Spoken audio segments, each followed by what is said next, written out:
What's up, Metal Summoners? It is so great to see you guys. Fresh off another great M3 weekend. We had an awesome time. Shout out to Child's Play, who we got to rock out with and do an interview. Shout out to Spread Eagle. It was great to see our friends in Spread Eagle again.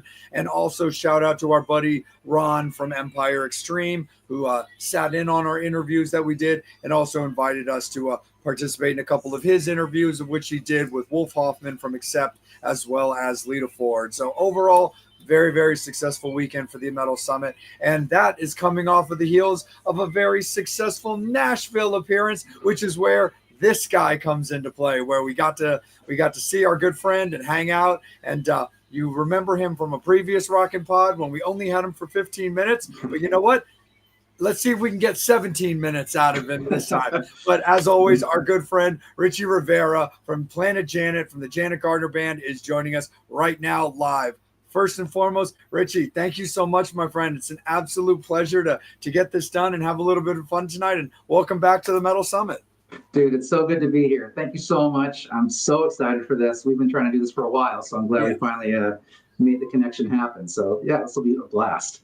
Absolutely. You know, sometimes it's just best to just do it the way that we did it, which is stand right there and open up the calendar and just be like, where does it work? Right. Yeah, exactly. But yeah, man, I mean, Nashville, Rockin' Pod, I mean, that's home. You're a regular with Rockin' Pod, whether you're, there as a peer of the talent or a guest or in or all of the above, as well as playing with like Rare Hair and stuff like that. So, what is it about like Rockin' Pod, for example, as well as the Nashville scene that you're a part of that you enjoy so much?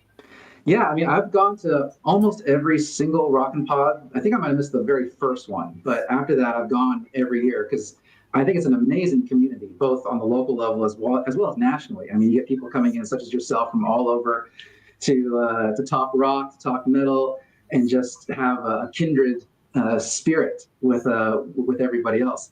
And so for me, I've always looked at it as like anything I can do to support the scene on the local level, national level, whatever. I'm happy to do it, whether it's as just hanging out like in the lobby or as a guest, like as I was this year, whatever I can do. I mean, I've known Chris Sinzak, who from the Decibel Geek, who started Rockin' Pod. Yep. I've known him for a while, and he always did a great job. And this is kind of his first year sort of stepping back and letting somebody else take the reins. And Tracy did an amazing job. I thought it was incredibly well run. Like those things they have the potential to go off the rails pretty quickly. And I felt like everybody knew exactly where they needed to be, when they needed to be there. If you didn't, there were people kind of floating around to kind of guide you and, rushing you off to different interviews. And, I kind of felt like I was in like a pinball machine. I was just kind of getting bounced around, between the interviews and also people coming in that I knew from LA who came in for that, and people who I hadn't seen in a long time. And also on the local level, it's like a big family reunion as well. So it's a blast, and anything I can do to support that, I'm happy to do so. No, absolutely, man. What's up, brother Rob? Rob Saw joining us, popping in and saying what's up. So Rob, thank you for the support, man. Thanks for getting involved in Richie's episode tonight. Yeah, no, this Rockin' Pod was like a really like special one for me, like personally too. Like it was super duper cool. I made like an insanely like sappy post on the Metal Summit. I saw that. Yeah. And, I even gave everybody a warning where I was like, look, just if you want to read this, it's incredibly sappy, but it just is how it is. And it actually reminded me of experience that my friend Rachel had recently as well.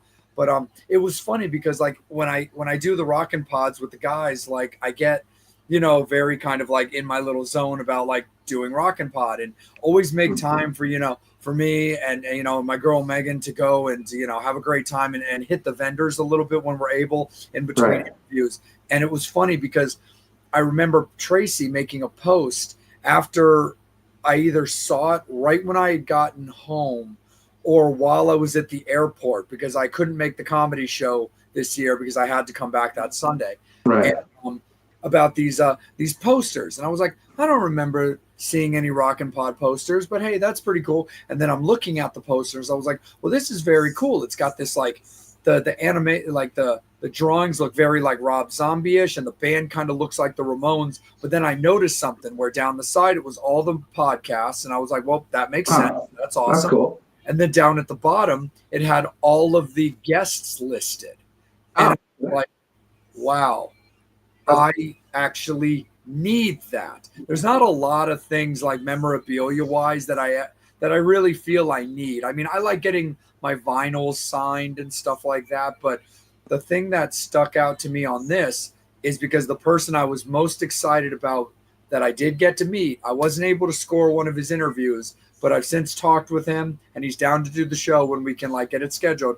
Is I'm an insanely big Sam Hamm and Danzig fan. Oh yeah, yeah. And Erie Vaughn was there. Yeah. I was like, dude, my little DIY show that me and the guys built from the ground level over 5 years is like immortalized on this poster that also has an OG member of Sam Hamm and Danzig.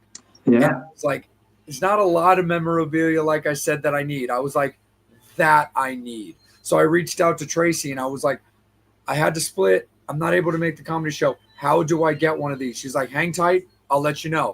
I'm like, got it. And then she made the post like, hey, anybody who wants to get one of these posters, here's the Square link, order one, and we can either do local pickup or shipping. And I'm like, here, have some money, have some money, have some money.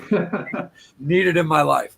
But I just thought that was super cool. And Erie was great. You know, I was able to get some merch off of his table, and he was so genuine as well too, because he signed everything I brought, which was every Danzig thing that I owned, like within reason. It was like all 6 CDs that he was on, this little box set, and his actual book. And I was like, well, I got to get him to sign his book because that's his book. If I'm only allowed one thing. But he was super courteous. He was like, no, man, I got this. Give it all right here. And he's just knocking them out one by one. So that was my little shining star moment. Yeah, I think I was standing right with you. You were kind of by that table, and you're like, I gotta go. And I was like, because after I got done with my fanboy moment was when we were able to like hang and schedule and talk for a little bit, for sure. Yeah. I understand where I fall in the pecking order of things, so it's okay. I guess. Dude, you're always high up there. It was just like I was like, I've been fortunate enough to meet John Christ, so this is like, you know, the second member of Danzig who I've been able to like, you know, put skin to skin in a handshake with. Where it's like, you know, it's like electricity. but again, nice. You know, we're all fans. You know, we all got into things somewhere and stuff like that. So that was just, you know, super duper cool, because like when it comes to the original guys, like they're not, depending on where you live, of course, they're not necessarily accessible. Where John lives in Maryland. So, you know, I've been more fortunate over the last couple of years to see him a little bit more often.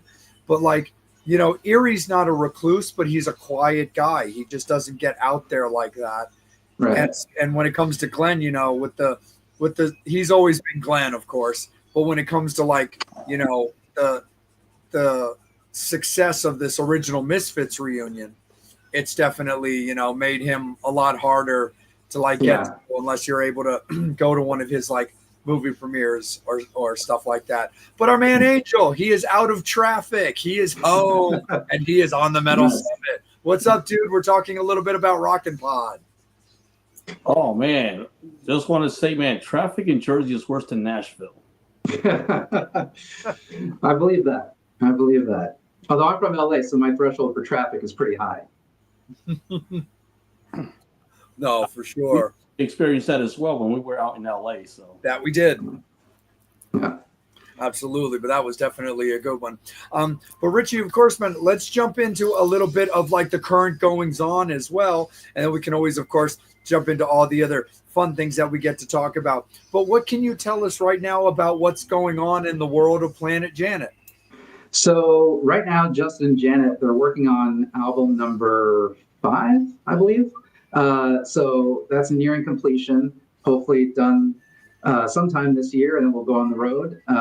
So far, we're looking at like the fall for some dates. I think that I don't know if I'm at liberty to say yet. There's one festival date that's been pseudo confirmed, but until it's actually announced, I'd rather, not. Of course. But then from there, it's going to kind of go on from that point forward. So stay tuned for Planet Janet. they amaze me because they have been so prolific. Ever since Janet started this project with Justin, I guess would have been 2017, and I mean, 5 albums in. I mean, still going strong. It's an amazing musical life partnership that they have. And putting out stuff at such high quality too. Yes. Like every album kind of has its own unique identity to it, and it's all different facets of Janet's voice and their collective songwriting. Nothing really sounds like it could have come off of any of the previous albums. So I think what they're doing is spectacular. They've got a really good thing going. I'm just kind of surfing that wave and glad to be there. Absolutely, for sure. I mean, that is a pretty incredible feat. I mean, 5 records in 8 years. I mean, that's an amazing consistency. And like you said, albums that are able to come out in such a very high quality. Yeah, and they do it all themselves. They write it all themselves, produce it, mix it, master it. It's all in-house, and so it's pretty amazing. No, absolutely. How did you get involved in the band? Because you're an OG. I am as OG, almost as OG as Justin, I guess. So how that came about is that Justin James, or Janet's husband, guitar player, co-producer, co-life partner, all that stuff. He and I had played together previously in another situation. I got called in for this band. It was fronted by this girl who I knew back in LA, and Justin was a guitar player, and they had some shows that their drummer couldn't do. One was opening up for Bret Michaels, one was opening up for Ace Frehley, and the drummer couldn't do it. I got the call, so I learned their album, came up, and Justin and I just got along really well right off the jump. Like, we both have the same taste in obscure 80s hard rock bands. Like, we were driving to a rehearsal and he put something on the stereo and I was like, wait, is this Shark Island? And he goes, yeah. Do you know Shark Island? I was like, yeah, I know Shark Island, but wait, you know Shark Island? And so we went back and forth, and from there you go down the rabbit hole of, like, Babylon AD, Slick Toxic, Wildside, South Gang, Tyket, all these bands, Kick Tracy, bands that, like, only, like, the band members' mothers and Justin and I know who they are. and so it was a really cool thing. We had a great chemistry both on stage and off. And then when that project dissipated, Justin and I kept in touch. He goes off, he meets Janet, they fall madly in love, they get married. And then Vixen was playing, I guess, in Nashville at something called Farm Rock. And that's when I met Janet for the first time. That I got on the bus and we were super cool and a good hang. Then I ran into them again at NAMM, I guess maybe later or early the next year. And then from there, one day Justin calls me up and he goes, so Janet and I are doing an album together and we want you to be the drummer for the tour. And I was like, sure. Because my whole thing in the music industry is that I'll say yes to anything, figuring that 90% of what I say yes to never happens, so I don't really have to worry about it. But in this case, so Justin's like, okay, cool, hang up the phone, didn't think another thing about it. Totally slipped my mind that he even asked me. And then a few months later, he calls me, he goes, all right, dude, so we booked the first show. And I'm just sitting there going like, oh, this is going to happen. Oh, okay. Great. So he sent me the album. I loved it. I learned it. Came up. We only had one rehearsal the night before the very first show. So there wasn't like an audition or anything like that. I guess that rehearsal maybe was the audition. And if I had sucked, there probably wouldn't have been a show number 2. But I roll up to the rehearsal. Janet comes out to greet me and she's like, hey, let me help you with your stuff. And I'm like, you don't have to do that. Like, although the drums, you just sit there in the corner and be like Janet Gardner, rock goddess. Like, it's okay. But that's just an indication of who she is as a person. She's incredibly humble and down to earth. And she's an amazing human being and just happens to be like one of the most badass rock singers on the planet. So we did the first song. And afterwards, she just turned to me. She's like, that was flawless. I've got no notes. Like, if you do that, we're good.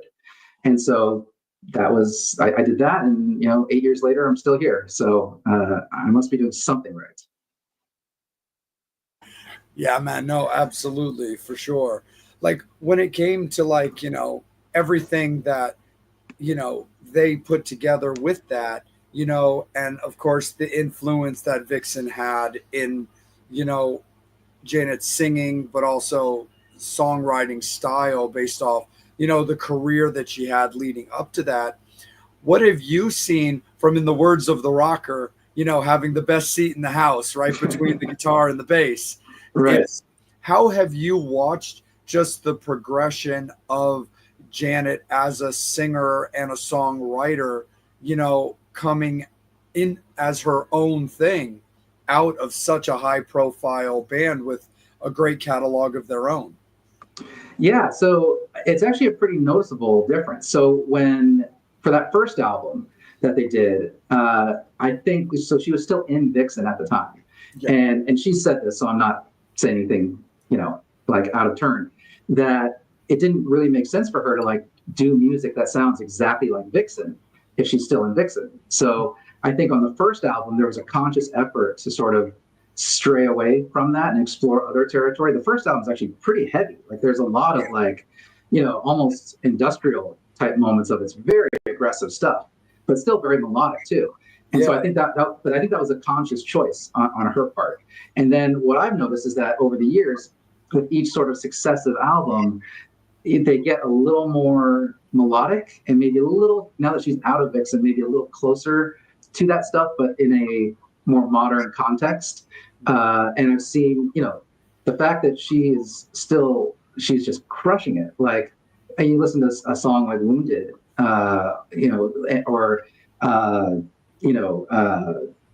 Running Back to Her, any of these songs, like, I mean, she's got the pipes still, and the delivery, the emotion, and I think most importantly, the passion is still there. And the thing with their albums is they're never afraid to like explore uncharted territory. They've got a couple of deep tracks that I really like that are very like experimental and don't necessarily follow the same verse chorus format.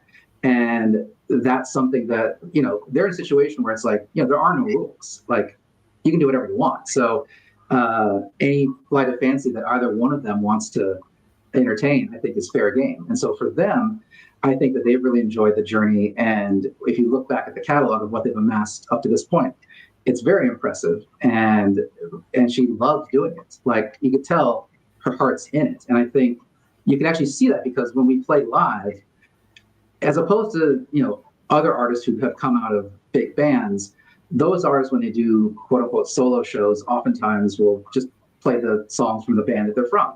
Whereas with Janet, we do some Vixen songs, we do like the big hits and stuff like that, but the real focus is on the original stuff. And I think that I respect that so much. That takes so much integrity to say, hey, yeah, these might be songs you don't know, but like, just give it a shot. And, and then as a reward, here are the songs that you do know. So I think that's an amazing thing. And Justin and Janet, they work so well together. They've got this amazing chemistry where, like, if one of them has an idea at like 4 a.m. for a bass line, like, they just run down to their studio and they can lay it down real quick. And, they collaborate. I mean, my understanding of it is that it's not so much even like Janet does lyrics, Justin does music. It's actually a total 50-50 partnership in all aspects. So to find anybody on the planet that you have that kind of musical chemistry with is pretty rare. To be married to that person is probably even more rare. So it's pretty great to see, and they are made for each other in every conceivable way.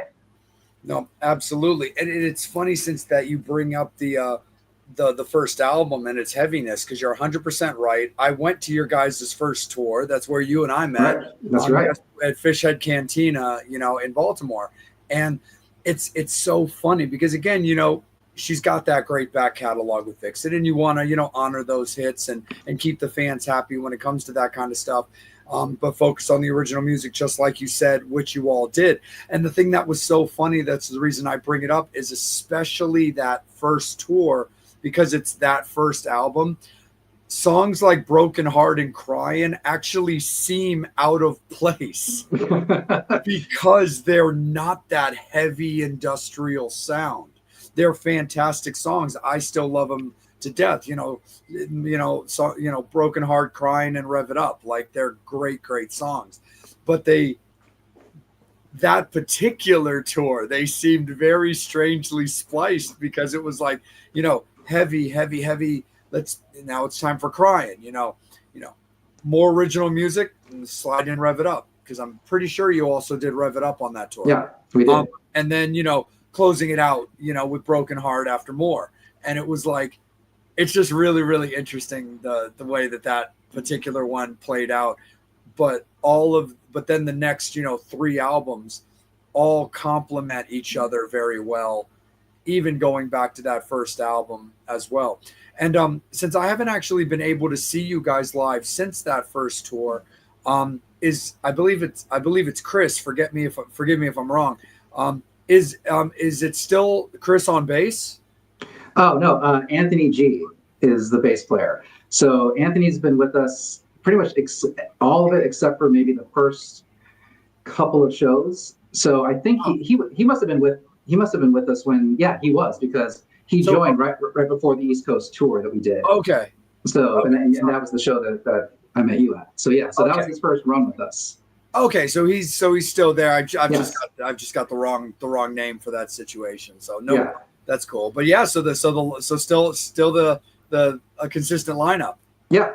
We all get along. It's kind of like like 4 friends who hang out whose hangout gets interrupted by having to play an hour of music every night.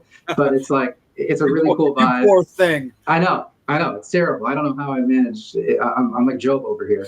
I'm just but anyway, it's been really cool. We love hanging out with each other. There's so many stupid inside jokes that sometimes make it to the outside that nobody really gets, but we do. And I love every single one of them. I'm very happy and lucky to be involved in this whole situation, because I've been on many tours where maybe one bad apple can spoil a bunch. Yeah. And luckily, this is not one of those situations. Awesome, man. That's absolutely killer. Angel, my good man, let's kick it over to you for a bit. Man, it was so good seeing you at Rockin' Pod, and so glad you're here with us. Oh, dude, it was great seeing you too. I take it you had a good time? Oh man, I love going to Rockin' Pod because Nashville's the only city that at 10 a.m. you can go see a band. And a good band too. Like not like some slop. No, and the hotel I was staying at had like 3 venues within walking distance. Where were you staying? Damn it, I forgot. Hey, can you help me with that?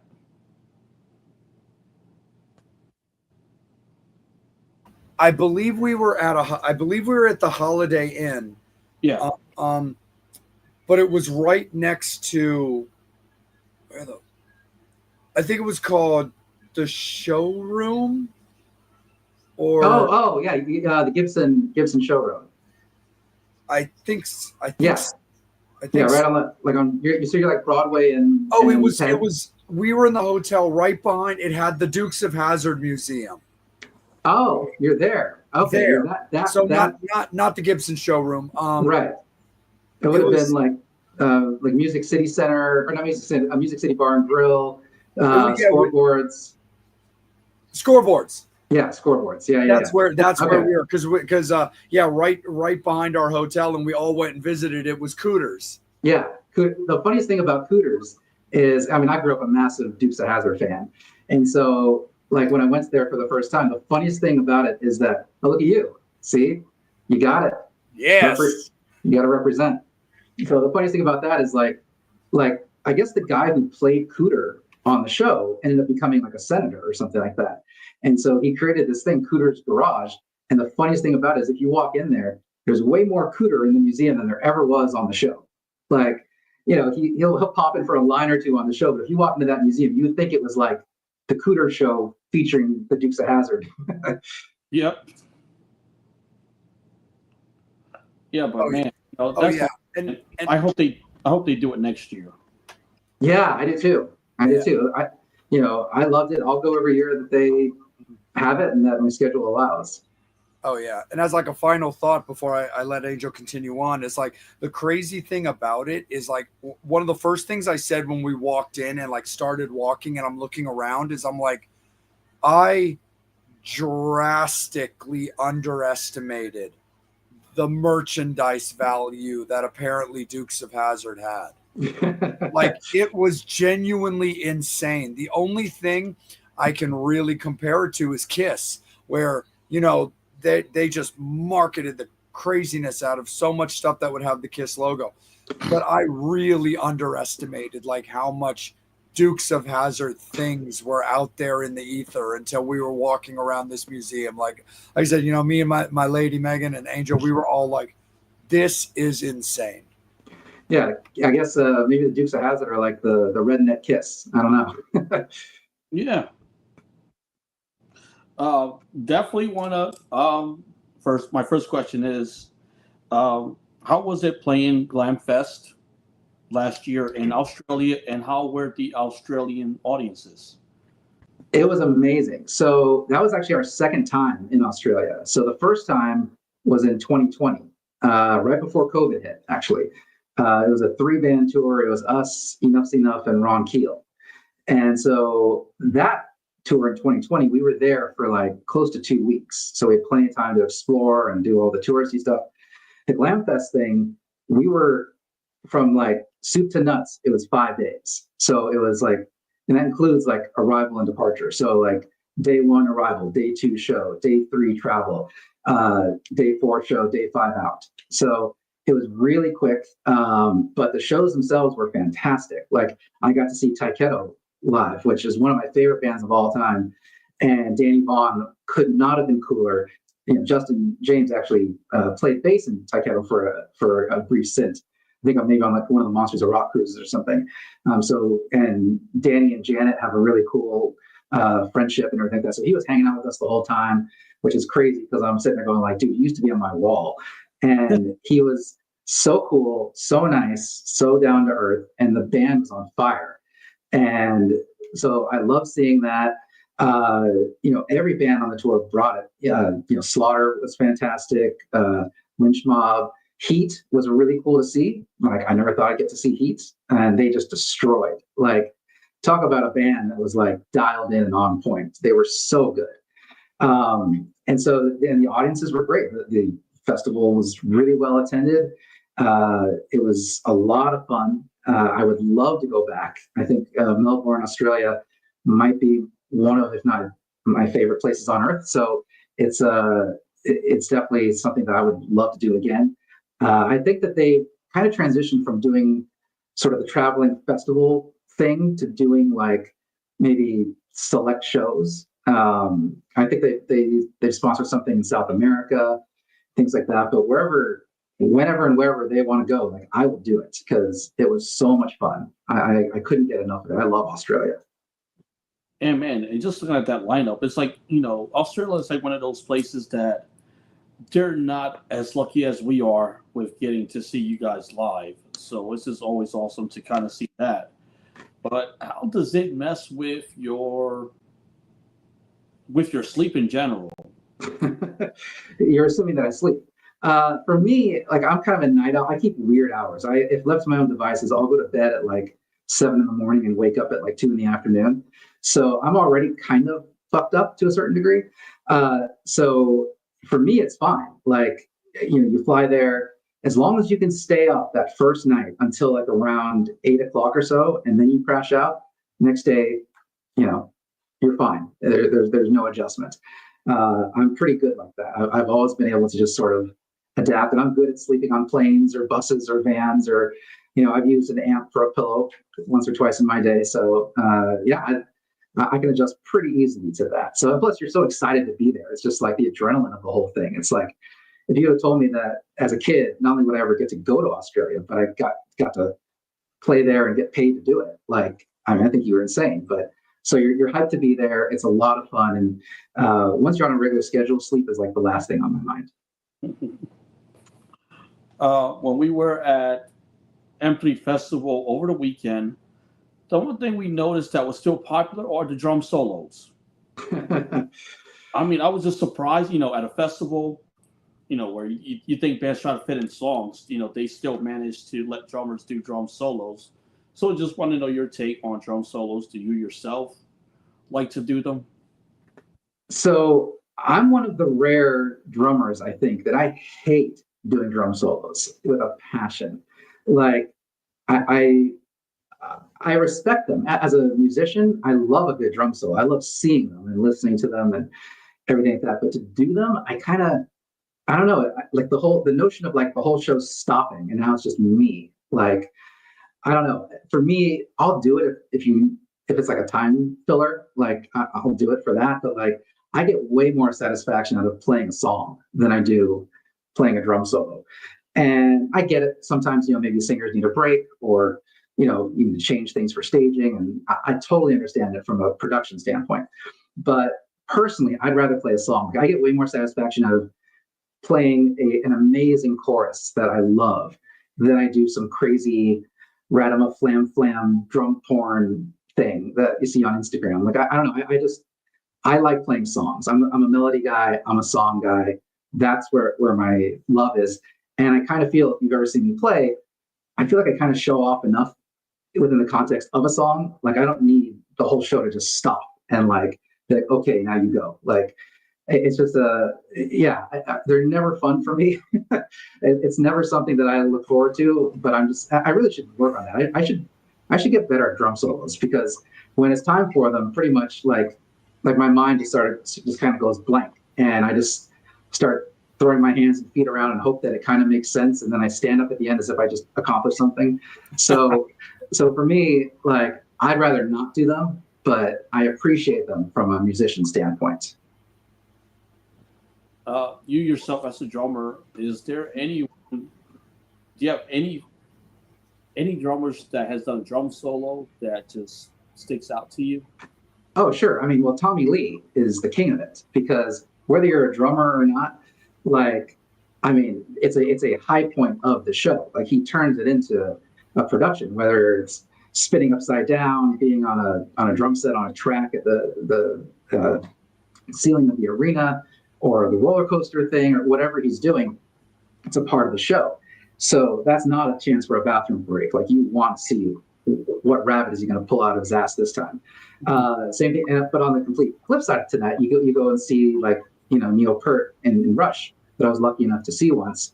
And that's also like something that people look forward to as part of the show. Mike Portnoy from Dream Theater, same thing. Like, people who can make it a high point and not just a chance to just, I don't know, show off. Like, if you can make it entertaining, then great. And if you can't, I'd rather people just play songs. But those are some of the ones that immediately stick out. So AJ from Hailstorm as well has been really good at that kind of thing. So there are some drummers who do it, who understand that when you do a drum solo, I think at least, you shouldn't just be doing it for drummers. Like, you should be doing it for the people in the back who, are halfway drunk and who, want to take a piss, but like, wait, what is he doing over there? Wait, hold on. All right, I'll hold it for the next 5 minutes. Like if it's that, great. And if it's not, I'd rather save that for like a drum clinic or something where you're kind of, it's more a focus on the playing, because in a show, it's called show business for a reason. Like, it should be a spectacle on some level, whether that's an auditory spectacle or a visual spectacle. It should be entertaining. And if it's not that, I don't have any interest. I wish I know Jay, with Rod Morgenstein from Winger. Yeah, he did something interesting that I've seen for the first time ever, where he kind of added some jazz thing, like right in the middle of it. And I thought that was pretty cool, because it was just something different that I had never seen. Yeah, that's something that, like, that would probably be my favorite way to do it if I was going to, is like, where it's still a part of the song.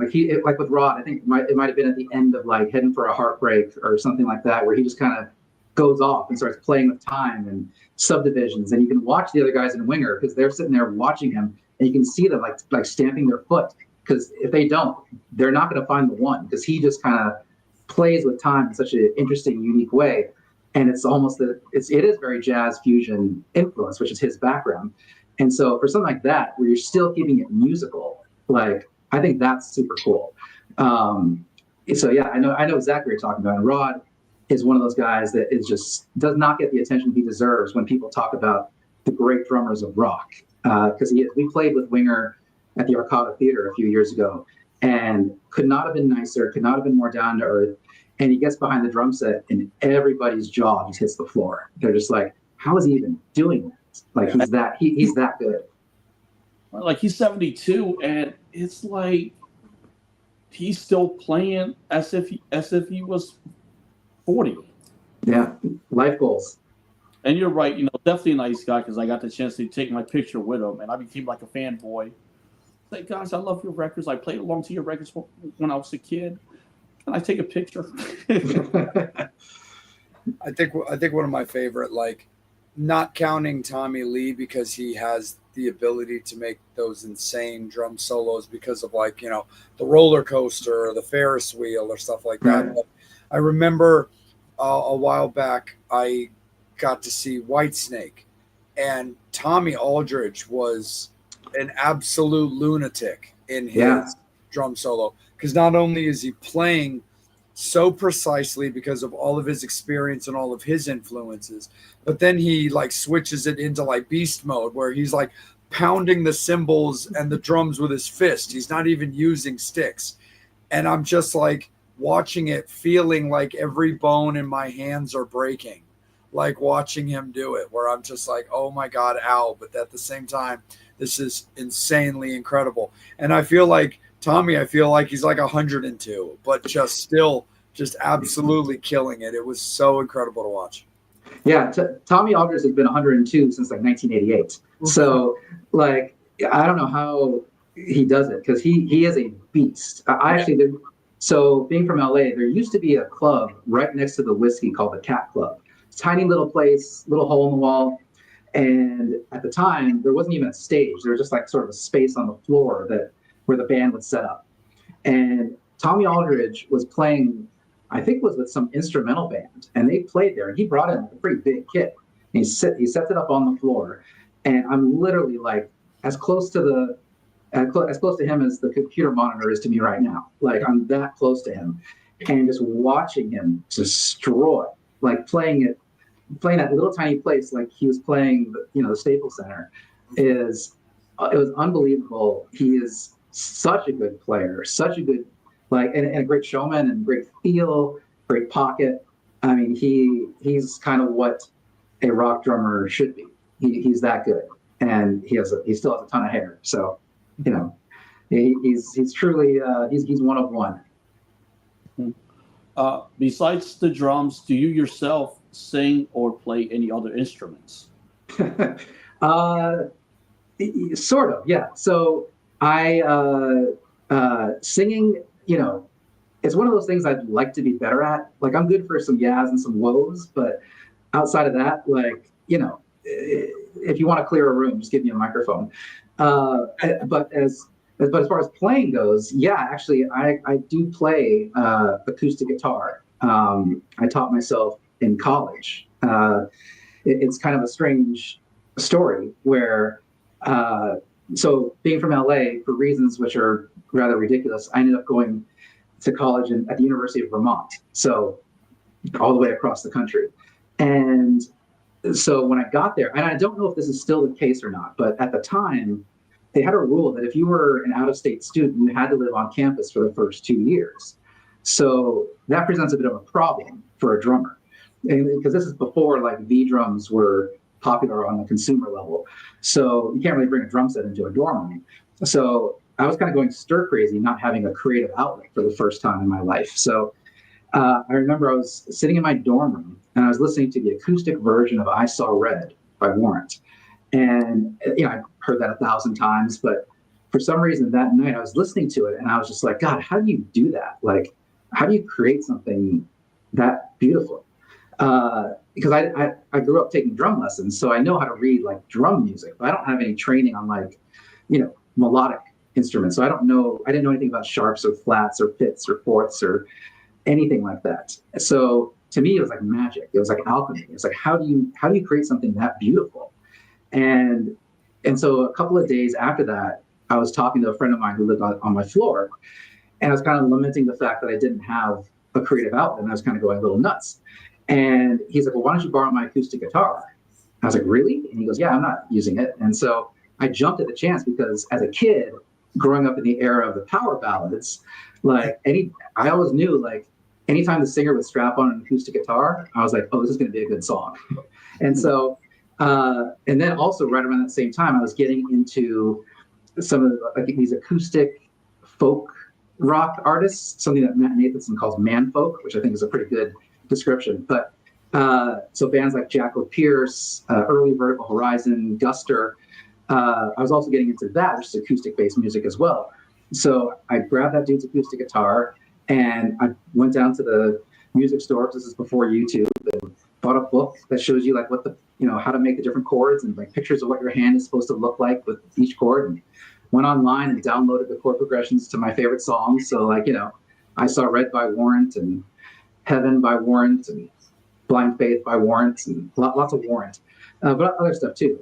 And the first song was Every Rose Has a Thorn. And so it's like, okay, it says it starts on G. So let me flip to that page and okay, now let me make my fingers look like that. Okay, that kind of looks like the picture. And so I strum it and I'm like, okay, yeah, that kind of does sound like it. Okay, what's the next chord? C. Let me flip to that page and strum that chord. And you just kind of do that. And I started noticing certain patterns, which again, as somebody who has no training in melodic music, like I didn't really know what I was talking about. But I noticed two main patterns, which is that one, you tend to see the same chords with each other, which I now know is like, a key signature.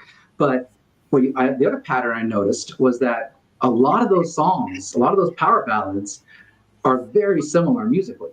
Like the difference between Every Rose Has Its Thorn by Poison and I Remember You by Skid Row, musically, they're pretty much the same song. It's just different melody and lyrics and when the chords change. But functionally, they're kind of the same thing. And so I thought to myself, well, wait a minute, like if I just take those same chords and come up with a different melody and lyric on top of it, does that make it like a new song? And so I did that, and then, boom, I became a songwriter in my dorm room. And then from that point forward, every actual band that I was ever in, I was one of, if not the primary songwriters in the band. And I can also screw around a little bit on piano, a touch on bass, but, acoustic guitar is probably my other, instrument that I can get by on, just enough to get myself into trouble. I'm going to kick it right back up to you, Jay. No, absolutely. Richie, I love the fact that you are a Shark Island fan, because so am I. And nice. It's so cool. Like, so the funny thing is I had to kind of discover the catalog a little bit more, because in my introduction to Shark Island, and it's still my favorite of their songs, is thanks to Bill and Ted's Excellent Adventure. Oh, right. Yeah. Because I love Father Time. Yeah. I just think it's so good. And actually my buddy Alex Kane, who's been on the show, was in Shark Island at one point for he recorded Bloodlines with them, and I don't think I don't think the band does actually currently really that active, but he was playing with them in their last incarnation of the band, when they were touring for Bloodlines and stuff like that. Yeah, Alex and I, we toured together on that first Australia run, because he was playing with Enough's Enough at the time. Oh, that's right. He was back with Enough's Enough at the time. Yeah, and so we ended up going to some bar in Sydney and causing all sorts of trouble. Alex is great. Yeah, he's a trip. Totally, absolutely, totally out there like that. When we had him on the show, it was super duper fun. We had him on for a long time. Actually, I need to reach back out to him, because he really wanted to do a follow-up episode, because we were just going off the rails all over the place. But it's just so Alex. Yeah, he's fantastic. That kind of stuff. But coming back to Nashville with all that music available all the time, you are always been very active, in Tyson's Rare Hair as well. And when you're doing those kind of like all-star jams, multi-musician kind of situations, like when you're going to participate in that, like how hands-on do you like to be about the song you're going to play? Well, I rarely have the option. So the way it usually works, with the Rockin' Pod thing being the exception, because as one of the featured guests, I got to actually pick a song. But normally the way it works is that Tyson picks the songs and then sends out an email and says, okay, give me your top 3 or 5 choices, and then he then sort of assigns you to the song, and then you're like, okay, I guess I'm playing this, and so that's kind of how it works. So and it's fun because oftentimes, and there's no rehearsal for any of those things either. So pretty much you show up like right before you go on, and oftentimes you're meeting the person you're playing with for the first time right before you go on. It's like, hey, dude, I'm your drummer, or hey, I'm your guitar player. Like, oh, nice to meet you. And so we just go on, rock it, and then that's it. You just go off into the night. Oh, that's cool, man. Yeah. Have you had a moment or a situation where when you saw the person or people that you were playing with that maybe you got that little extra kick of like, oh man, I'm gonna be on stage doing this? Like I remember this past Rockin' Pod, there was a lot of buzz around when Billy Sheehan was up there. Right. Not only when he was playing bass, because our friend Martin from Accept was super excited to play bass and play Billy's bass, but it was also just really cool seeing Billy as a front man doing one of his personal songs and stuff. But have you had a situation where like the dice just fell in an amazing way where you got to play with somebody who you were particularly stoked about? That's a good question. There have been a couple like near misses where I was supposed to play with people, but then for one reason or another, they canceled at the last minute or something like that. The one that maybe comes to mind that was pretty cool was Delana from Vane. I got to play a Vane song with her, which was super fun. That might have been my first Rare Hair ever. Yeah, I think that's right. And I got to play with wait, let me think about this. I'm blanking on his name, and now I'm going to be an asshole for it. Bass player for Cinderella, Eric Brittingham. Oh, Eric, yeah. Yeah, Eric Brittingham. So yeah, he and I played together on one, and that was a lot of fun too. And I remember we were playing some song, and I think it might have been a Junkyard song, like Hollywood or something like that. And I threw in this little double bass thing that's not on the original, and he just turned and looked back at me and was like, yeah. So I'll take moments like that where did he sling his bass around during your? He did not sling the bass around, but so rude. Spiritually, he might have slung the bass around. Right. No, totally, because that's just his thing. He's definitely my favorite guy. I like watching do that. So yeah. I always think that's super duper cool. How did you what got you into music originally, and what was it about the drums that spoke to you and made it your primary commitment? So for me, I've always had a fascination with drums. I posted a picture on my Instagram a while ago where I'm like 4 years old, I'm wearing a cowboy hat, and I'm banging on a Mickey Mouse bass drum. So for me, it's always been a love affair with it. And I remember my mom at one point when I was like a kindergartner bought me one of these kind of toy cheapy drum sets, and I didn't really understand how to use it. So I like bashed my head through the snare drum, like things like that. But then it wasn't until the 6th grade when my elementary school offered beginning band. And I immediately gravitated towards the drums, but I was reluctant to do it because I grew up taking lessons of all kinds, like golf lessons, skiing lessons, tennis lessons, and I hate being told what to do, even back then, if not more so now. And so I was reluctant to do it, but then I found out that if you take beginning band, you get to miss the first hour of school every day. And so that's when I was like, sign me up. And from there, it was love at first sight and never looked back. And then later that year, we had our 6th grade talent show. And I like to say that I headlined it, but really I was just the last one to go on, which, as I would come to find out throughout the years, there's a very fine line between headlining a show and just being the last one who goes on. Like, if there are people there, you're headlining. If there's nobody there, then you were just the last one to go on. And so I played drum set for the first time live in front of people at this thing. And, this may blow whatever rock and roll credibility I may have amassed up to this point, but the very first song I played drums to live was Out of the Blue by Debbie Gibson. Oh. Because that's how hardcore I am. And so the thing about it is that I remember it was a pretty big gig, to be honest. Like, it's the whole school plus parents and teachers. So it's probably about 500-600 people or so. And I remember playing and being like super comfortable. Like, I wasn't nervous. I was looking at all these people looking at me, and I was like, yeah, like this doesn't feel weird at all. In fact, this feels pretty good. And then it just, as luck would have it, that performance was videotaped back in the days of VHS. And where the camera happened to be situated, there were a whole bunch of like girls from my grade right near the camera. And when I got done playing, they just screamed my name, which I know you'll find this hard to believe, but I didn't exactly elicit that response at an early age. So I was not always the fine specimen of masculinity that you see before you. So it was very difficult at the time. I was kind of tall and awkward and all this kind of stuff and had zero game. And so I was like, I did a quick calculation in my head, and I thought to myself, wait a minute, I made that sound and they made that sound. Like, I want to make this sound all the time.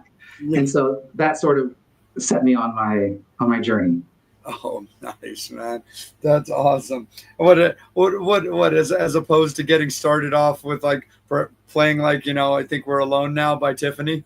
Hey, dude, I love Tiffany, and I would do that in a heartbeat. Like, yeah, she was actually at Rocket Pod. Yeah, she was. I've known her for a little while now. She's such a sweetheart, and she still sounds great, and her band kicks ass. Like, I was on a panel at Rockin' Pod with her keyboard player, Peter Gallinari, who's actually playing on my album.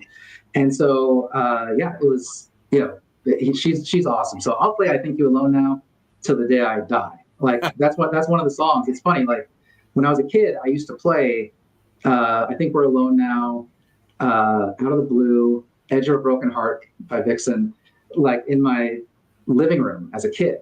And now getting to like play Edge of a Broken Heart every night with Janet is super cool. No, that's super rad, man, for sure.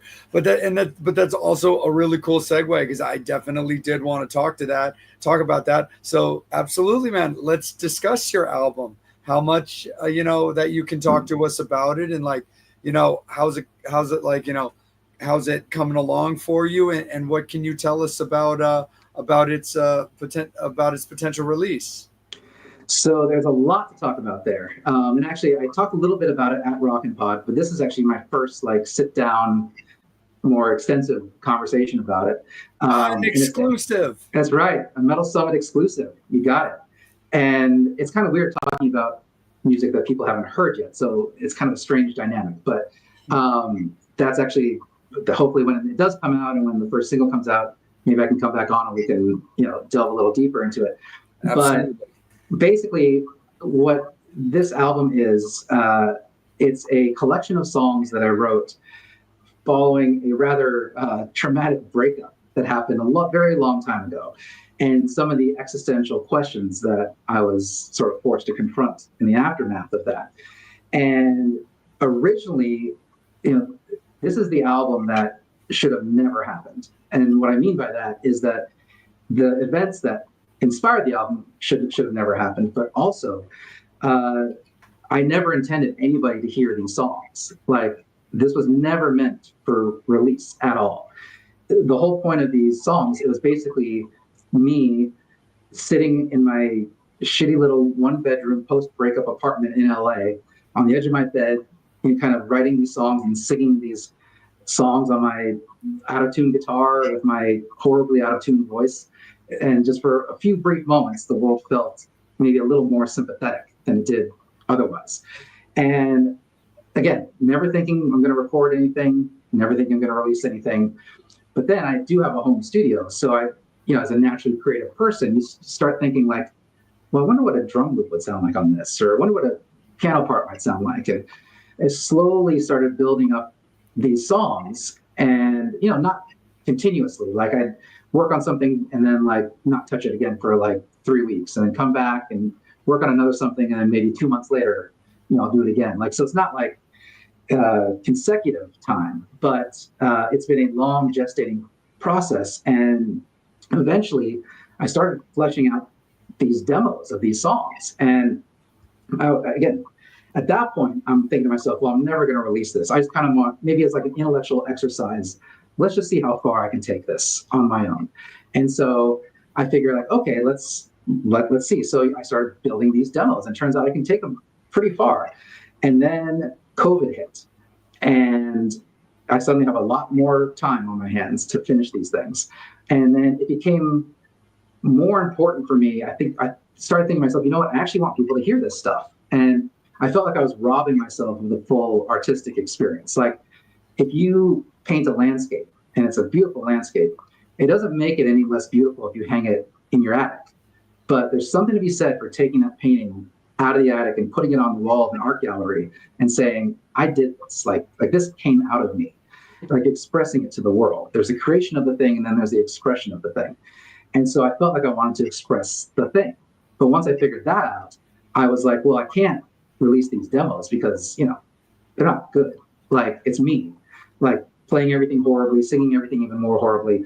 And if you wanted to be like egotistical about it, you could put it out and be like, yeah, I did everything and look at me, look how talented I am. But like, I felt like the songs deserved better than me. So what I started doing is, because everybody was in lockdown, I started farming out the parts to my different musician friends and basically using my demos as a guide to say, hey, this is what I'm thinking for guitar or keyboard or whatever. Now make it good. Like the same way people do with me when they send me something to play on and there's like a drum loop or a drum machine on it. And it's like, okay, now play it how a drummer would play it. Same idea. And they'd send it back to me and then I'd be like, yeah, I like that, or that's cool, but yeah, I don't like how that ended. So could you maybe do this instead? Like kind of this back and forth collaborative thing. And so I started slowly amassing these finished songs, and we're in the home stretch of it. It's kind of like my personal Chinese democracy. Like every time I'm done, like it turns out there's like another 15%, but I swear to God, like it's this close to being done. And the first single, I'm hoping there's going to be an announcement about that in the next month. So the album is called Burnout Right. Or, sorry, let me rephrase that. The single's Burnout Right. The album is called The Death of Me. And it's going to be, it's a weird collection of songs because it's about a specific time frame. So there's everything from guitar-driven melodic rock songs to kind of grand cinematic orchestral stuff to very quiet, almost folky, intimate stuff. There's moments of an industrial vibe. There's moments, some country even sneaks in there. So it really runs the spectrum because, again, it wasn't conceived for anybody to actually hear this stuff. So in the creation of it, it didn't matter how long the song was. There are some songs that are 3 minutes and 45 seconds. There are some songs that are 12 minutes.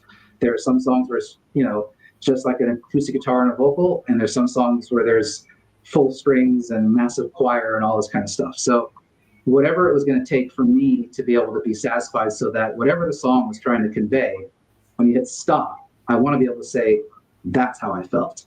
And so whatever is going to get me to that finish line, I was going to do. And so we're almost there. And so I've got some great people on it. Janet was kind enough to lend some backing vocals to it. Justin is playing guitar on a couple of songs. I've got Peter Gallinari from Tiffany's band on a song. Our good friend Tyson Leslie is on a song.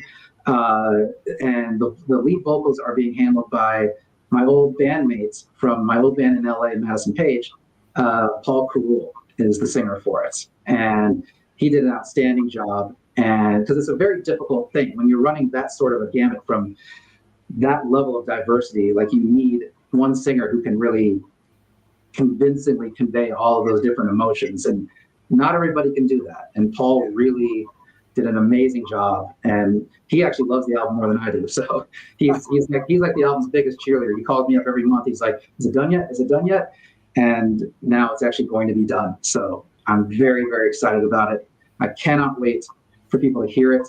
It's the closest thing I'm ever going to get to feeling pregnant, because I feel like I'm in like my 9th month and I'm just like, just get this fucking thing out of me. Like that's the point that I'm at with it. And I'm very proud of it. And I hope people like it. But again, it wasn't written for commercial success. It wasn't written for placement and song in like film and TV. It wasn't written for like other artists to cover for like a publishing deal. None of that. It was simply a pure artistic expression of what I was feeling at that time. And the ironic part about the whole thing is that this album was written about a breakup or at least the aftermath of a breakup. And after all this time, I actually find myself in the exact same predicament right now. So this album that was written and originally as like a time capsule about a specific period of my life, it is actually shockingly relevant to my current life. So it's almost like a glimpse into my past to have myself come out of the speakers and be like, you got through this before, so you can get through this again. And so if anybody gets anything out of the album, I hope it's that. Oh, that's really, really cool, Richie. No, I was actually going to ask, even though you covered it in your answer, was that is this going to be a album with Richie Rivera on vocals? There is an occasional backing vocal where if you hear something that sounds out of tune, it's this guy.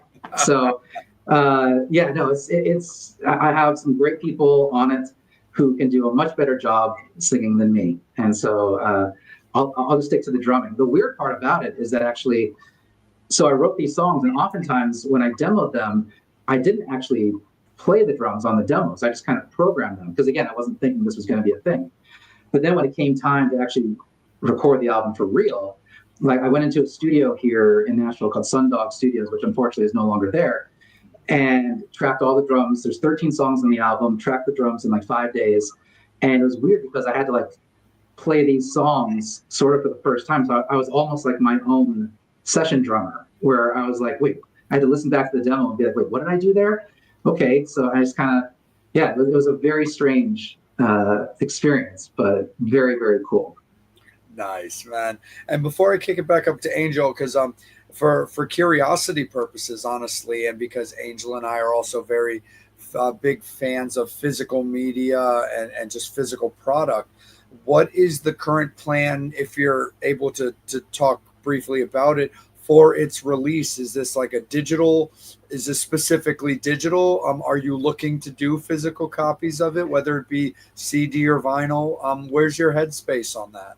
Yeah, so I think there will be a limited amount of physical product. If this isn't designed to like go out on tour. Like I'm not necessarily positioning myself as a solo artist. This is kind of a hit and quit situation. I hope, if you see another solo album from me, then chances are something else went horrible in my life. So hopefully you'll never see another one. But be that as it may, I'm a big fan of physical product as well. And so I'm thinking of doing a limited edition, probably CD. I don't have a record player. To be honest, I don't even really have a CD player anymore. But I'm thinking CDs, and then digital stuff, and then maybe some bonus tracks for the digital space as well. There's a couple of songs that I wrote that just like the amount of time, like the running time on this album, I'm cramming as much as one can into a CD. So, which is a bit ridiculous considering no one's ever heard of me as a solo artist before. But hey, you got to shoot your shot, I guess. So it is. There will be physical products. Maybe it's a limited edition thing. What I'm thinking about doing is possibly doing like a signed copy thing directly from me, and then the rest digitally distributed. Nice. No, definitely. Because I was gonna say, I was like, well, if you do that, I was like, please make sure that you set aside two for me and Angel that you can slap your John Hancock on for us. You got it. First two off the presses. They got Metal Summit written all over them. Oh, killer, man. But it's also kind of funny, Richie, that you say that because I feel it kind of apropos just for the topic that we're talking about. This isn't designed to be any kind of a shameless plug, but I was having a very cool conversation with my buddy Chris Clark the other day, who's in the band Babylon Shakes. They've been on the show a couple of times, and we were just hanging out at the M party and just having conversation, because the way that I do music when I'm in my own headspace is I'm very kind of like goth romantic driven in my songwriting. I mean, I love my glam stuff, and I'm a huge typo negative nerd, but I have a songwriting style that's very kind of like 16 Eyes, Sisters of Mercy kind of hymn based. And I had been like writing these songs and then like backburning them when I am done with them, or so to speak, because I have this plan of where I want to do just the same thing, like 5 little EPs, just like a little trilogy, like little 5-song EPs, and then I want to just put them out digitally, and whoever likes them, likes them. Whoever's not into it can skip on by. But also because I believe in physical product and there's a curiosity factor behind it, I was like, I wanted to do the same, like a limited run of physical CDs for people who just want to support the cause. And Chris was really kind of down for the project to kind of work with me in crafting songs and doing music behind it and stuff like that. Where I told him, I was like, well, I want to be upfront with you about this. Is I was like, this is not a touring thing unless somehow the bubble pops and there's like real interest. But I was like, this is a pet project. This is just me getting my personal bullshit out there into music and just seeing, kind of throwing things at the wall and just kind of seeing what sticks. Like it's self-financed, like, like the CDs are going to get paid for and printed, and then the money will come back, and whatever I don't sell is just going to be in a box in my closet until, like, little by little they potentially just kind of go out there and stuff like that. So I was like, I always wanted to put that out there. I was like, hey, this is a creative outlet, something that I just want to do. I'm interested in doing it, but definitely, like, for anybody who gets involved to understand that this is not a planned tour or band anything. This is just that need to fill that little hole, or to just to cut it open and let things squirt out. I've never thought of music as squirting, but I guess Are you kidding, man? With the amount of babies that were made to 80s bands, I think there was plenty of that. Sure. Yeah. No, it's awesome. I'd love to hear it whenever it's done. No, absolutely, for sure, and definitely the same way. I'll make sure that you're first in line, and also whatever and however the music stuff works out. We'll see who wants to play it, and more than happy to shoot you a text or a phone call and be like, hey, if you're down, I'd love to throw a couple things at you and just see if you have enough interest in it to hit some skins too. I'd be honored. I would do it in a heartbeat. Killer, man. Super duper awesome. My man Angel, let's kick it back up to you, my friend. It looks like we're getting a lot of love for Richie from the Metal Summoners, but has also anything popped up in particular from anyone? You had to make that comment and then had to bring it up to me. Don't act like you don't love it. How music squirt. Honestly, no, he's right, Richie. It's funny, like me and Steve and our frankly any hosts, any co-hosts and stuff that we've had on the show, like we have the most ill-timed fun comments that always seem to happen right before we kick it over to Angel to take away the segment. Angel's got to do cleanup after that squirting. He pretty much does, and I'm sure there's Windex set aside somewhere. I mean, songs about breakup, it's kind of squirting. Sure. Right. Bring out the tissues, no matter which side you squirt. Oh, sure. Yeah. There is lubrication. Fluids are flying. Exactly. Tears. Yeah. Absolutely. Way you squirt. It wouldn't be TMS if at one point we didn't derail. Right. It's part of your charm. Exactly. I know someone's going to steal that. They're going to say, totally. Thanks, Blabbermouth. So, hey, ever wondered what Richie Rivera does in his spare time? I squirt music. There's your clickbait headline. Yeah. I squirt music and I write it for Pornhub.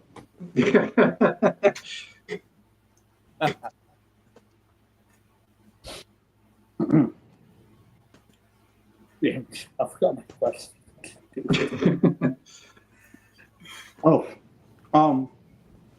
What drum equipment do you use?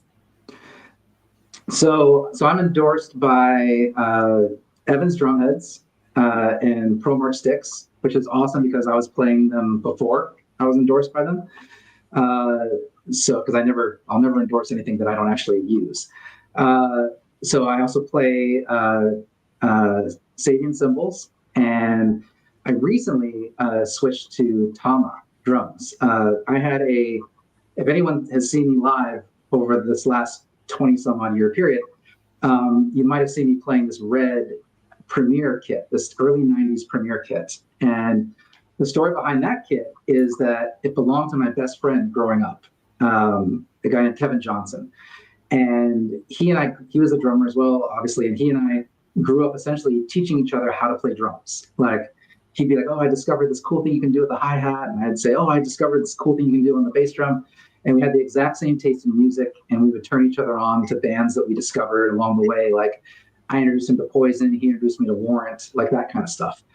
And we used to go see bands play in Portland, Oregon, at a place called the Roseland Theater. And we would watch bands on that stage and think to ourselves, God, wouldn't it be amazing to play on that stage one day? And unfortunately, Kevin ended up passing away from cancer in the year 2000, and he left me his drum set, which is that red Premier kit, which I played for the next 20 some odd years, 23 years. And I even got to play it. My very first touring gig, like as a hired gun, as it were, was with an artist named Avery Watts. And he was from the Portland area. And so we got to play the halftime show for the Portland Trailblazers one night, but the next night we got to headline the Roseland Theater. And so I got to play on that stage with Kevin's drums, and both his parents and my mom were in the audience. Oh, and wow. That's something that, you know, you could never, I still get chills even thinking about it. And so I played that drum set until about 2023, and it had seen better days. It still sounds great, but you know, I've since retired it. You know, I'll never get rid of it, but it's, you know, it was time for a change. And so I switched to Tama, and they make great kits. You know, everybody from Mike Portnoy to Lars Ulrich and all points in between play Tama, and it's been really cool. It's actually kind of interesting when you've been playing the same drum set for 23 years and you switch kits. Just something about a new kit. Maybe guitar players can relate to this as well. There's something about like just a new instrument that maybe brings out different sensibilities and different approaches to things that were not there otherwise. So it's been really cool. Nice. That's awesome. Angel, can you do me a favor real quick, buddy, before you take it away? Can you make me the big picture? Hold on 1 second.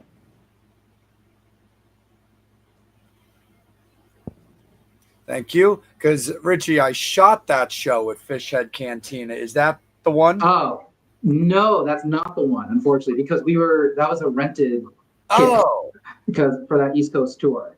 So, but, I mean, I'm glad I'm glad you have that as your screensaver. But that would have been cool. But no, we were backline for that tour. Oh, okay, yeah, because it's a different picture that I shot as well. Right. And I was like, wait, I shot their show at Fishhead Cantina. Now that I think about it, there's one of like, oh, okay, yeah, I see the Yamaha now that I'm up a bunch of them. But when you mentioned the color, and I was like, I think, and I was like, let me pull that up real quick. When I saw that it was red, I was like, now I got to ask. Right, no. Right on, man. Cool, Angel. Right back to you, pal.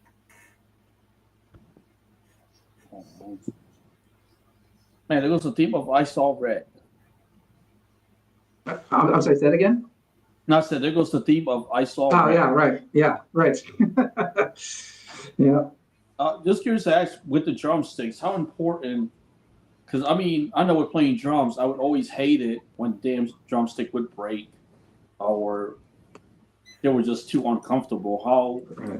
How do you decide, like, you know, which drumstick is just comfort for you to play? I mean, process of elimination for me, like the thing I love about ProMark is they have a line called Natural, which is, it doesn't have any lacquer on the sticks, because oftentimes, like a lot of sticks maybe have this kind of glossy thing on them, and I tend to sweat a lot when I play, and so, you know, the more you sweat, the more the stick can go flying. And so when I found these non-lacquered sticks, I was like, it just felt like a glove. I was just like, this feels like the most, you know, pardon the pun, the most natural extension of my arm. So I play those. I was playing those exclusively for years before I was endorsed. And anytime I ever find myself in a situation where I play on like lacquered sticks, it feels super weird for me. Like I'm so used to the other way. So, but yeah, so that's how that came about. And when it comes to drumming, I've seen drummers. I've been lucky, to kind of see how drummers prepare for a show. Some they just practice on the practice pad. Others they got to do stretches and exercise. How do you have anything you do before a show? I really should. I'd probably be a better drummer if I did. I don't really do much. I mean, I'd maybe I'll stretch my arms a little bit and maybe my legs a touch. But that's it. I don't warm up doing rudiments or anything like that on a practice pad beforehand. I just sort of go out there and like the first song is kind of my warm up, I guess. So yeah, I need to be better about that. But I've also been very lucky in that a lot of drummers, like I know drummers, in their 20s who have wrist problems, back problems, all this kind of stuff. I'm really lucky. I've never had any physical ailments. When I was a teenager, I was getting some cramping in my hand, and the doctor was like, well, just, you might get like neuritis if you keep that up. So just maybe hold the sticks looser. And so ever since then, it's been fine. Like I don't warm up ahead of time, and I should. Maybe that screwed me up. Maybe the one time I warm up that's what puts me in the ER. Who knows? And my last question, I ask this question to every drummer because I'm always just curious. With Charlie Watts, the way that he plays, right? Just like hi-hat, which is different than anybody. Did you ever try to play like his style? Because I tried it and I had to give up because after hours of just trying, I'm like, I cannot play like him. Like other drummers, I could play along and I feel like I could play like them. But with Charlie Watts, that was the one drummer where I just threw my drumsticks in the air and I'm like, yeah. Well, he has such a unique feel. I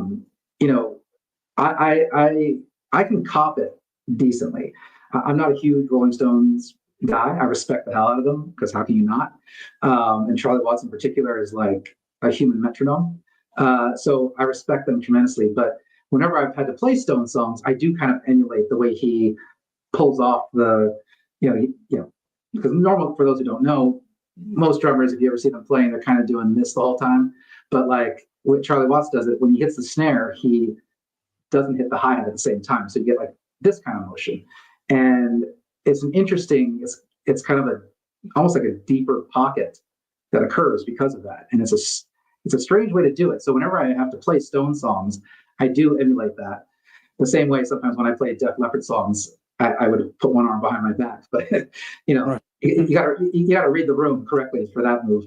But yeah, so I can kind of copy it, but it is, again, at the end of the day, I'm an imitation. Like he's the real thing. Like there are so many drummers that owe a great deal of debt to Charlie Watts. And unfortunately, he's no longer with us. But I mean, his playing is legendary.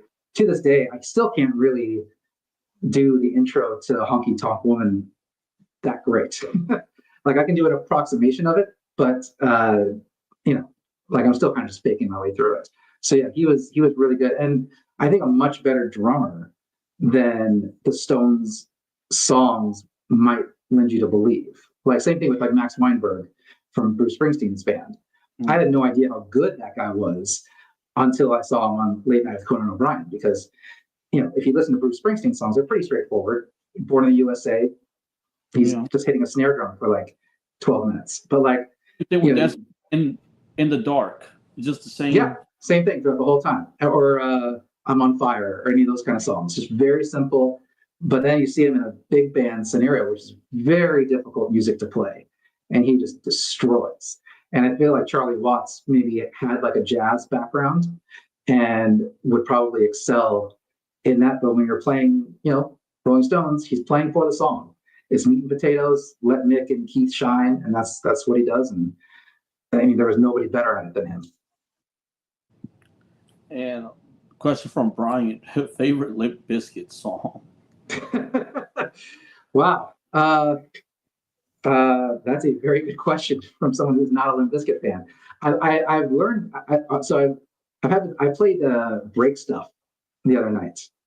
So I'll go with that because that's kind of the only one that I know. I mean, yeah, I'll go with break stuff because who doesn't like breaking stuff? I'm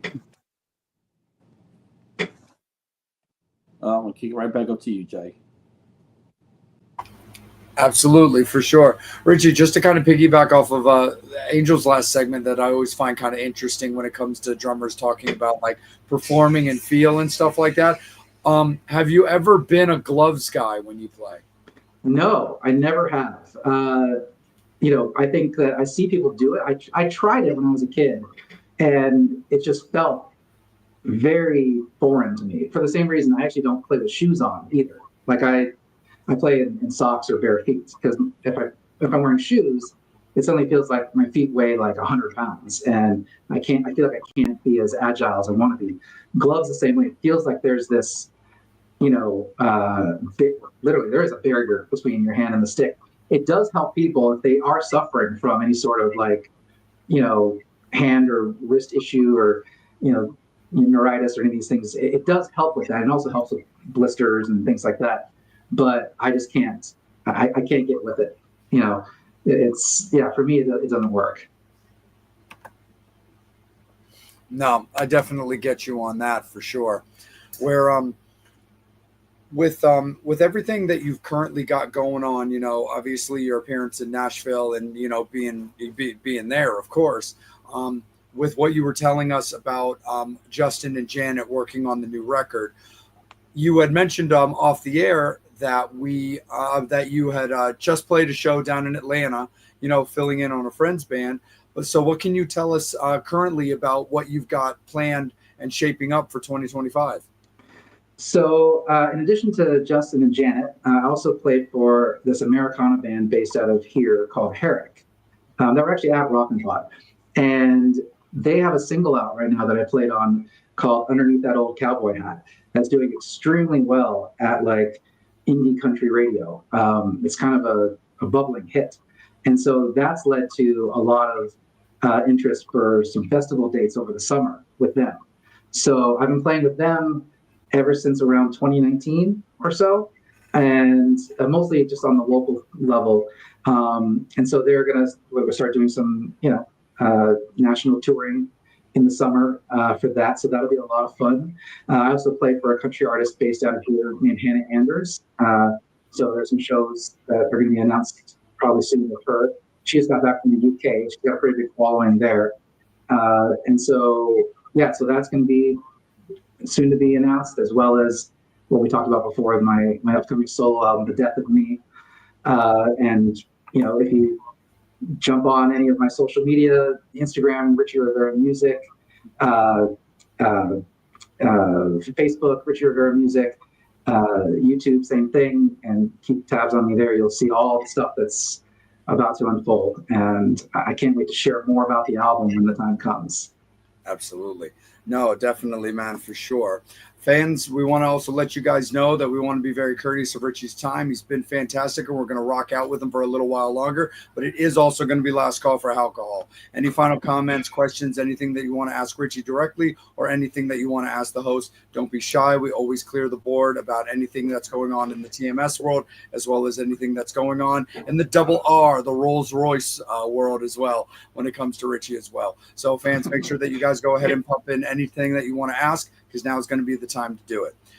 When it comes to the projects that you like to be involved in, like taking Janet and Justin out of this equation, because of course, everything was right in you getting involved with the band, the mutual interest that you guys had, where there's always that talk of when you're out on the road with a band that you've joined or the people that you bring in around you, how's the camaraderie, the chemistry off the stage as well as being on the stage.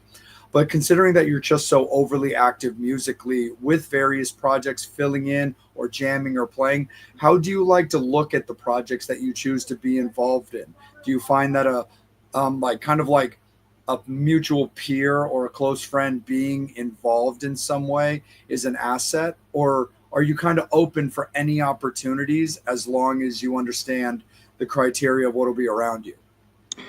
Yeah, it's a good question. I am open to any opportunity that comes my way. It does help if you do have some sort of a connection to the band, like you know somebody in it or who used to be in it or whatever, so you can kind of get a sense of what you're walking into. But I definitely, I love all types of situations.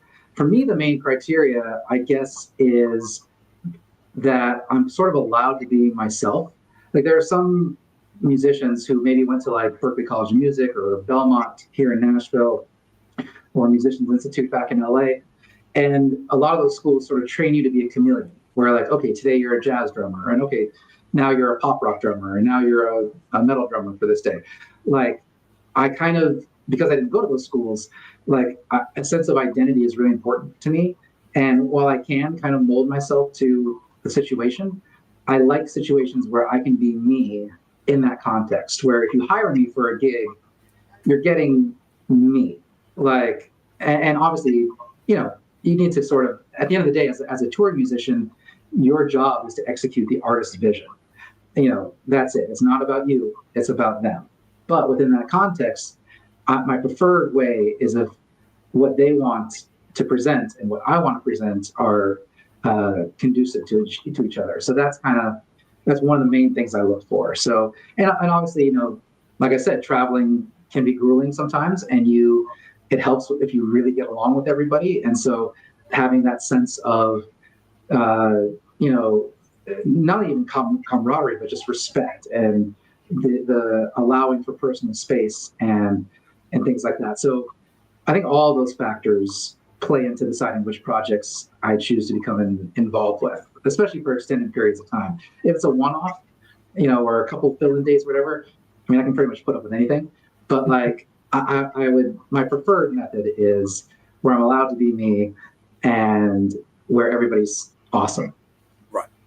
Yeah. I know. And I was going to like say, or kind of like, go a little bit in that direction where like, when you do these like, hired tours or hired gun situations where just like you said, you're doing a job for the person that's, bringing the people in through the doors. But have you found that, most, if not all of the time, you've been allowed to have like your own kind of personal flair to where you feel good and comfortable and know that you can still perform and have a little bit of your own personal showmanship while not feeling like you have to be just a robot live playing the songs?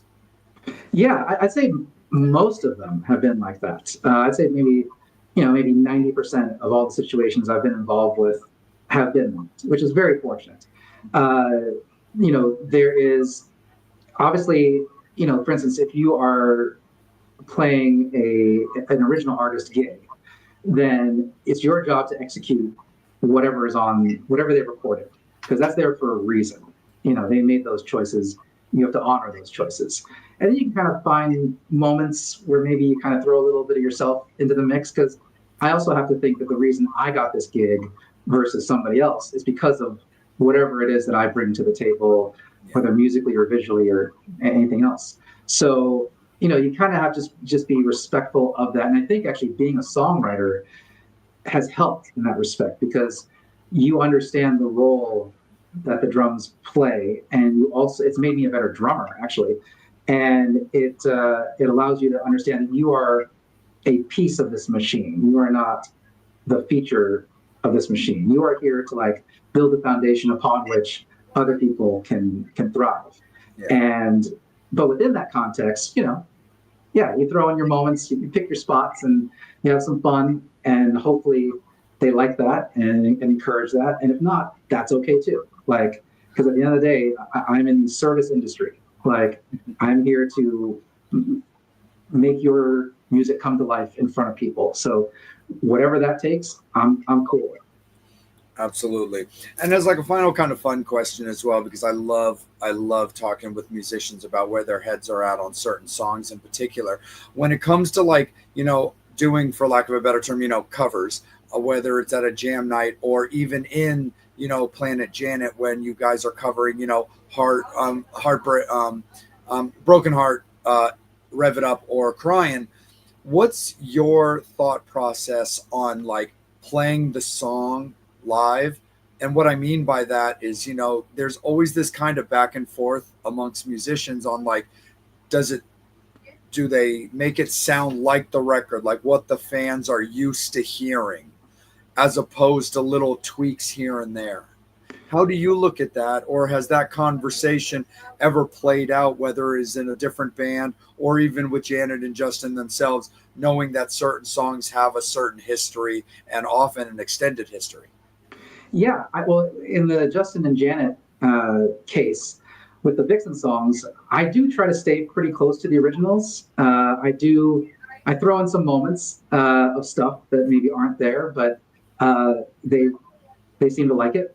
And so there's I've never really had her or Justin turn around and look at me and be like, what the hell is that? Like, it's always gone pretty well. My thought process on it is that people come to hear those songs the way they remember them. If I'm playing Mr. Brownstone by Guns N' Roses, nobody needs to hear like my interpretation of Mr. Brownstone. Like, they want to hear it the way that they've been hearing it for the last 30, 40 years. So there is that. For also, like, even if you watch any band like Poison or Motley or whoever, Ricky Rocket or Tommy Lee, they're not doing the exact same fills that they did on the records, and they're adding stuff. And so there is a sense where the songs are a bit of a fluid experience, not to go back to the squirting thing from before, but there's a sense that it's not just this is going to be the exact same way every single night. That because I'm not a particularly I'm more on the Mike Portnoy tip than I am on the Neil Peart tip. As far as with Neil Peart, the drum parts were composed; they're going to be the exact same every night, and it's about the precision. Whereas Mike Portnoy is a little more stream of consciousness. Maybe the fill will be this way tonight; it'll be a different way tomorrow night. I tend to be more like that. But when you are being paid money to play songs, you play the songs the way they're supposed to be played, and then you throw in your little moments as you see fit. But at the end of the day, it's all about making people smile and making them enjoy themselves. And if hearing songs the way that they want to hear them is what's going to do it, great. There are other times where maybe there's like an acoustic version of a song, or maybe it's a purposefully different take on an established song. And then that's where you can kind of spread out a little bit and experiment and get a sense of your own sort of expression within that context. But like I said, at the end of the day, you're in most cases you're there to execute. And all you can do is do that to the best of your ability, throw in a couple little things for yourself, and hope that everybody sticks the landing. Absolutely, for sure. And one final thing is we have this fan question that I saw, so I'm going to turn this into around the table real quick to close this out. Richie, I'll start with you. Angel, throw down your choice, and then I'll throw in mine, and we'll put a little bow on everything. But our good friend Brian wanted to know, Richie, if you could bring back one musician who's passed, who would you bring back? Janie Lane. No Nice. questions. No questions. Just so I could write a song with him. Just so I could see how that brain works, because he is my favorite songwriter of all time. Dog Eat Dog, Warrant's third album, is my favorite album of all time by any band ever. So Janie would be my pick. Right on. Angel? Jim Morrison. Yeah. I definitely know that you're a Jim Morrison guy for sure. And for me, it's always no hesitation. I have to have Freddie Mercury back. Sure. Need it. Just got to have it. A very, very close second would be Peter Steele because of how much Typo Negative means to me. But when it comes to those questions, yeah, for me, a huge Queen fan. My mom gave me my first Queen record, back in the day, and never looked back after mom gave that to me. But love Queen, love Freddie, love what Adam does, but I would absolutely take Freddie back in a heartbeat for sure.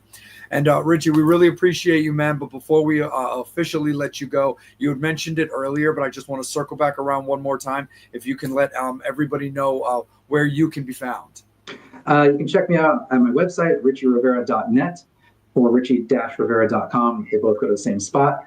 You can find me on Facebook, Richie Rivera Music, Instagram, Richie Rivera Music. Let's see, what else? YouTube, Richie Rivera Music. It's all there. And if you go to my website, there's a little social media bar where it can, you can click on it and it'll take you right there. and stay in touch with me. I'd love to stay in touch with you guys. I'll give you all the latest and greatest on my upcoming album, The Death of Me, as more information becomes public. No, absolutely. Absolutely, Metal Summoners. Make sure that you guys are checking that out and staying up to date, like Richie said, on everything that he's got coming out when it comes to his solo album and all the upcoming music and tour dates that he's going to be doing. And then look for keep in mind that we're going to invite him back whenever he lets us know that there's more that he can release and talk about when it comes to that record. So we're definitely looking forward to that. Absolutely. And Richie, first and foremost, and the most important thing that Angel and I always like to tell our guests, and of course, absolutely the same courtesies to yourself, is that the biggest thing that's always the most important for us is that, you had a good time tonight. You enjoyed yourself. You felt respected, liked the questions that you were asked, and that you felt that in any way, shape, or form, this was beneficial to your album as well as, Janet and Justin. Oh, dude, absolutely. This has been a blast. I thank you guys so much for having me. I'm glad we finally put this all together. Yes. And hopefully this will be the first of many extensive interviews we do, because anytime you need me, you got me. Absolutely, man. No, and we appreciate that for sure, and that will definitely happen. Absolutely. Metal Summoners, thank you guys so much for rocking out with us tonight, having great interactions, conversations in the comments. We love that. Thank you so much for supporting Richie and everything that he's doing. And again, make sure that you're following him on all of his socials. You can follow Angel at Angel Alamo78 on Instagram. You can also find him on Facebook. Our beloved Psycho Steve can be found at The Real Psycho Steve on Instagram. You can also find him at psychostevepresents.com. And you can find me on Instagram at salem.vampire. You can also find me on Facebook under the Salem Vampire moniker as well. Make sure that you guys are following, though, the Metal Summit on Facebook and YouTube, liking and subscribing, because that's where you're watching the interview. That's where you're watching Richie right now. And also make sure that you're following us on Instagram as well at the Metal Summit, because every time we have an interview, we always put the guest announcement out on Instagram first. So that's where you guys will see it right when we put it out. Thank you, as always, for rocking out with us and having a great time. Guest announcement for next week's episode will come out over the weekend. And you guys just have yourselves an absolutely great rest of your week. Be good to each other, love and support each other. And again, thank you guys so much for supporting Richie and everything he's doing and all the music that he's making. So we'll see you guys in a week. Be good. Have a great rest of your week. Have a great Mother's Day. Make sure that you guys are calling your moms or celebrating their memories and having an all-around positive and great weekend. We'll see you guys soon. Take care. Be good. And as always, you guys have been watching